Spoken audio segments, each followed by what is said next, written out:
2 Korintus pasal 12 ayat ke-10. Karena itu, aku senang dan rela di dalam kelemahan, di dalam siksaan, di dalam kesukaran, di dalam penganiayaan dan kesesakan, oleh karena Kristus. Sebab jika aku lemah, maka aku kuat. Apakah saat ini Anda sedang menghadapi penderitaan, kesulitan, tantangan? Dan penderitaan itu belum berlalu, belum ada solusinya.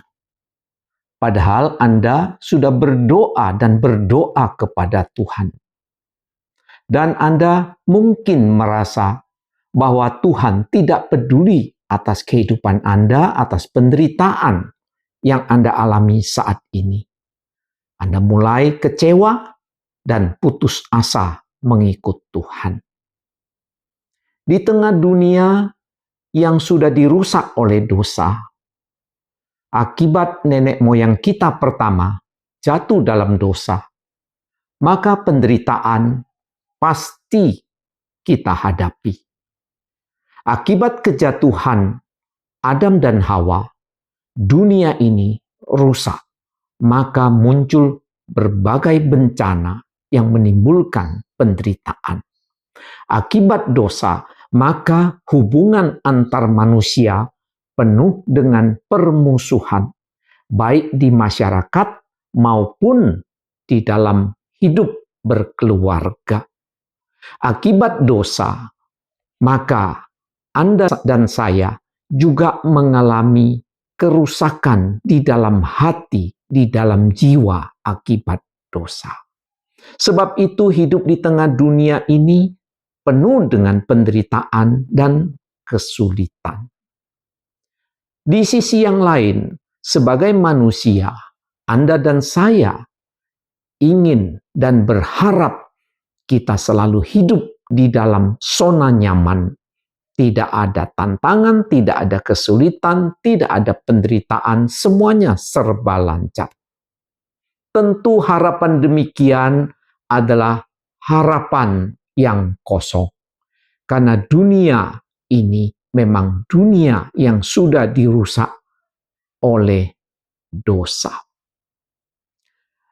Karena itu, ketika manusia menghadapi penderitaan, maka sebagian orang berupaya melarikan diri dari penderitaan dan kesulitan secara jasmaniah, yaitu pergi ke tempat sepi, bertapa, menjauhkan diri dari keramaian dan kesulitan dunia ini.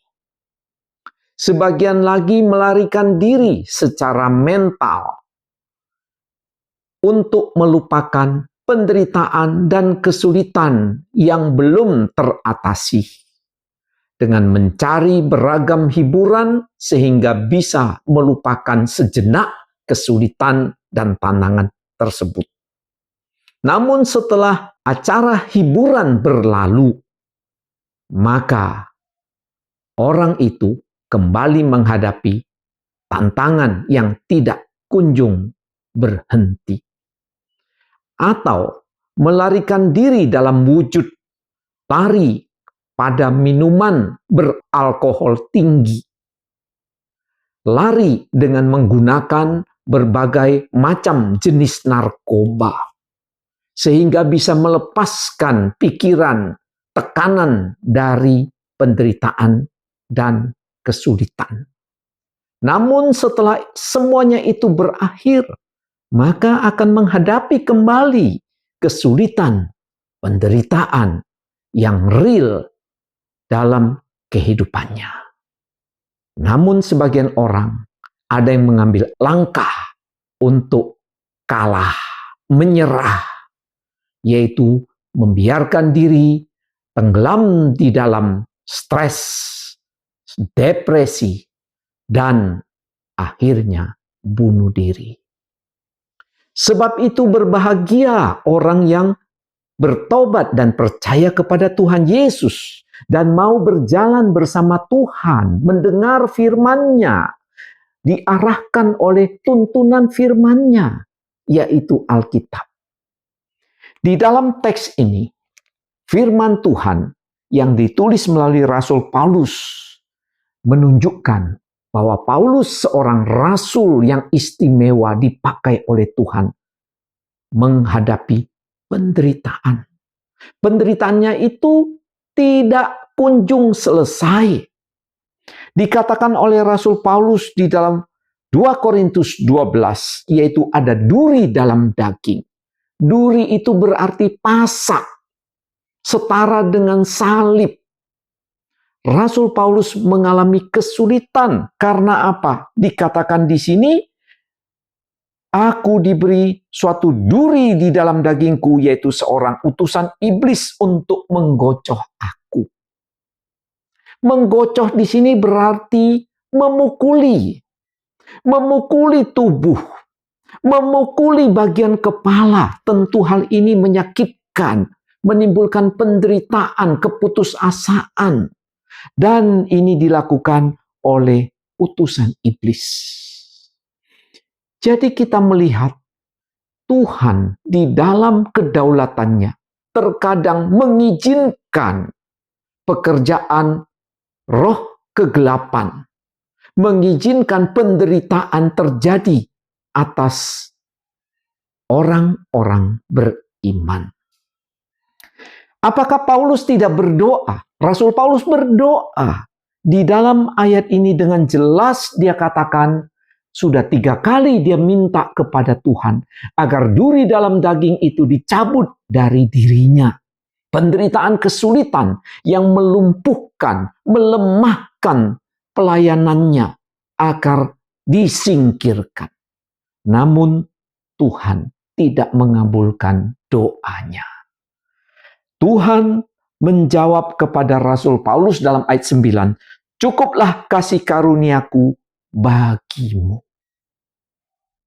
Mengapa Tuhan membiarkan penderitaan berlarut dalam hidup Rasul Paulus?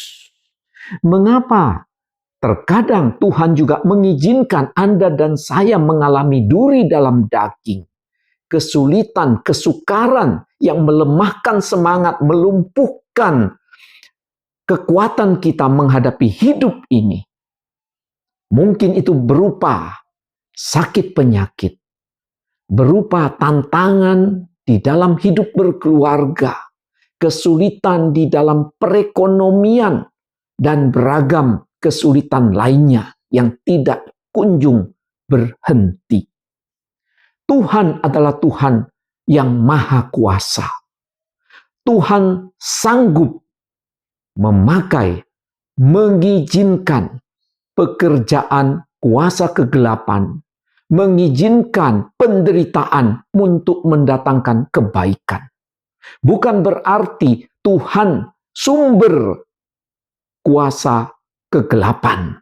Bukan berarti Tuhan sumber dari segala macam penderitaan, tapi Dia, Tuhan yang maha kuasa, bisa membalik kesulitan penderitaan menjadi positif bagi setiap orang percaya yang bersandar kepada Tuhan. Apa manfaat dari penderitaan Rasul Paulus yang tidak kunjung padam? Penderitaan kesulitan yang saudara alami yang belum terselesaikan. Yang pertama, Rasul Paulus mengatakan, supaya aku jangan meninggikan diri. Untuk mencegah, menolong, Rasul Paulus tidak menyombongkan diri karena pengalaman-pengalaman supra-alami yang dia alami, karena keistimewaan panggilannya sebagai rasul. Maka Tuhan mengizinkan penderitaan yang terus-menerus dan tidak terselesaikan. Yaitu apa? Agar Paulus jangan meninggikan diri. Ketika kita menghadapi penderitaan, kesulitan, tantangan yang tidak kunjung berhenti, itu adalah kesempatan Anda dan saya merendahkan hati di hadapan Tuhan, mengakui ketidakberdayaan kita, keberdosaan kita, ketidakmampuan kita. sehingga kita belajar rendah hati di hadapan Tuhan, di hadapan sesama. Yang kedua, tujuan Tuhan agar kita, Anda dan saya, bersandar kepada Tuhan dan penyertaan-Nya. Itulah yang dialami oleh Rasul Paulus. Ketika kita sadar kita tidak berdaya, kita lemah, kita berharap pertolongan-Nya, maka disitulah Tuhan dengan leluasa menyatakan penyertaan-Nya, menyatakan pertolongan-Nya, menyatakan kasih-Nya bagi Anda dan saya. Sehingga Rasul Paulus katakan, kuasa Kristus turun menaungi dirinya. Dan dia melihat, mengalami kuasa Tuhan yang sempurna di dalam hidup dan pelayanannya. Sebab itu Rasul Paulus katakan, aku senang dan rela di dalam kelemahan, di dalam siksaan, di dalam kesukaran, di dalam penganiayaan dan kesesakan. Oleh karena Kristus, sebab jika aku lemah, maka aku kuat. Apakah Anda saat ini sedang menderita, menghadapi kesulitan, tantangan? Anda sudah berdoa dan mulai putus asa, mulai beranggapan Allah tidak peduli kepada Anda. Bukan. Tetapi marilah hidup di dalam pertobatan, di dalam iman yang terus-menerus kepada Yesus Kristus. Iman yang bergantung kepada bimbingannya melalui firman-Nya. Karena Tuhan memiliki maksud agar Anda dan saya merendahkan hati di hadapan-Nya, mengandalkan Tuhan dan kuasa-Nya, menjalani hidup di tengah dunia yang penuh dengan penderitaan dan tantangan. Dengan demikian, Anda dan saya melihat, mengalami kemuliaan Tuhan, pertolongan Tuhan. Anda dan saya disanggupkan untuk hidup memuliakan